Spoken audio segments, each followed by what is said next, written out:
Welcome. Today we're reading the chapter I Discover Moses, of the novel Adventures of Huckleberry Finn. Now, sit tight and let's get into it. You don't know about me without you have read a book by the name of The Adventures of Tom Sawyer, but that ain't no matter. That book was made by Mr. Mark Twain, and he told the truth, mainly.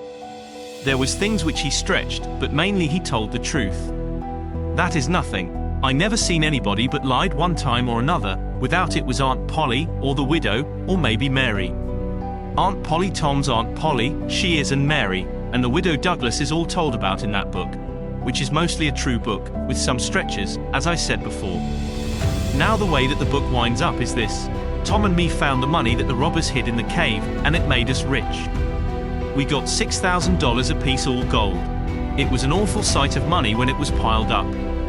Well, Judge Thatcher he took it and put it out at interest, and it fetched us $1 a day apiece all the year round, more than a body could tell what to do with.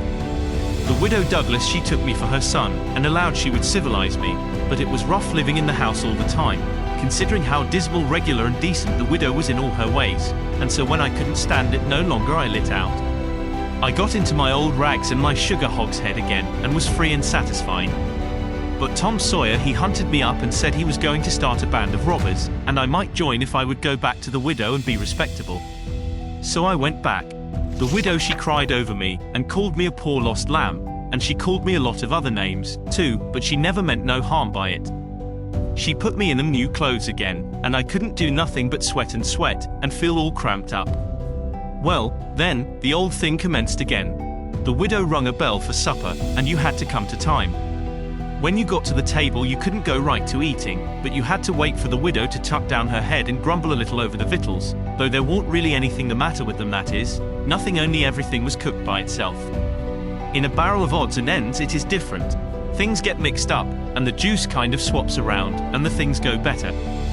After supper she got out her book and learned me about Moses and the bulrushes, and I was in a sweat to find out all about him, but by and by she let it out that Moses had been dead a considerable long time, so then I didn't care no more about him, because I don't take no stock in dead people. Pretty soon I wanted to smoke, and asked the widow to let me. But she wouldn't. She said it was a mean practice and wasn't clean, and I must try to not do it anymore. That is just the way with some people. They get down on a thing when they don't know nothing about it. Here she was a-bothering about Moses, which was no kin to her, and no use to anybody, being gone, you see, yet finding a power of fault with me for doing a thing that had some good in it. And she took snuff, too. Of course that was all right, because she done it herself. Her sister, Miss Watson, a tolerable slim old maid, with goggles on, had just come to live with her, and took a set at me now with a spelling book. She worked me middling hard for about an hour, and then the widow made her ease up. I couldn't stood it much longer. Then for an hour it was deadly dull, and I was fidgety. Miss Watson would say, "Don't put your feet up there, Huckleberry, and don't scrunch up like that." Huckleberry sat up straight, and pretty soon she would say, "Don't gap and stretch like that, Huckleberry, why don't you try to behave?" Then she told me all about the bad place, and I said I wished I was there. She got mad then, but I didn't mean no harm. All I wanted was to go somewheres. All I wanted was a change, I warn't particular. She said it was wicked to say what I said she wouldn't say it for the whole world, she was going to live so as to go to the good place. Well, I couldn't see no advantage in going where she was going, so I made up my mind I wouldn't try for it.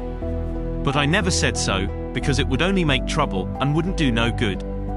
Now she had got a start, and she went on and told me all about the good place. She said all a body would have to do there was to go around all day long with a harp and sing, forever and ever. So I didn't think much of it. But I never said so. I asked her if she reckoned Tom Sawyer would go there, and she said not by a considerable sight. I was glad about that, because I wanted him and me to be together. Miss Watson she kept pecking at me, and it got tiresome and lonesome. By and by they fetched the niggers in and had prayers, and then everybody was off to bed. I went up to my room with a piece of candle, and put it on the table. Then I sat down in a chair by the window and tried to think of something cheerful, but it wasn't no use. I felt so lonesome I most wished I was dead. The stars were shining, and the leaves rustled in the woods ever so mournful, and I heard an owl, away off, who wooing about somebody that was dead, and a whippoorwill and a dog crying about somebody that was going to die, and the wind was trying to whisper something to me, and I couldn't make out what it was, and so it made the cold shivers run over me. Then away out in the woods I heard that kind of a sound that a ghost makes when it wants to tell about something that's on its mind and can't make itself understood, and so can't rest easy in its grave, and has to go about that way every night grieving. I got so downhearted and scared I did wish I had some company. Pretty soon a spider went crawling up my shoulder, and I flipped it off and it lit in the candle, and before I could budge it was all shriveled up. I didn't need anybody to tell me that that was an awful bad sign and would fetch me some bad luck, so I was scared and most shook the clothes off of me. I got up and turned around in my tracks 3 times and crossed my breast every time, and then I tied up a little lock of my hair with a thread to keep witches away. But I hadn't no confidence. You do that when you've lost a horseshoe that you've found, instead of nailing it up over the door, but I hadn't ever heard anybody say it was any way to keep off bad luck when you killed a spider. I sat down again, shaking all over, and got out my pipe for a smoke, for the house was all as still as death now, and so the widow wouldn't know. Well, after a long time I heard the clock away off in the town go boom boom boom 12 licks, and all still again, stiller than ever. Pretty soon I heard a twig snap down in the dark amongst the trees. Something was a-stirring. I sat still and listened. Directly I could just barely hear a meow, meow, down there.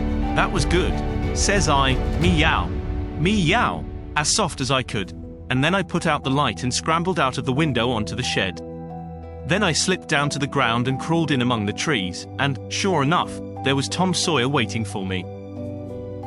Did you enjoy today's chapter of Adventures of Huckleberry Finn? Why not subscribe and ring the bell?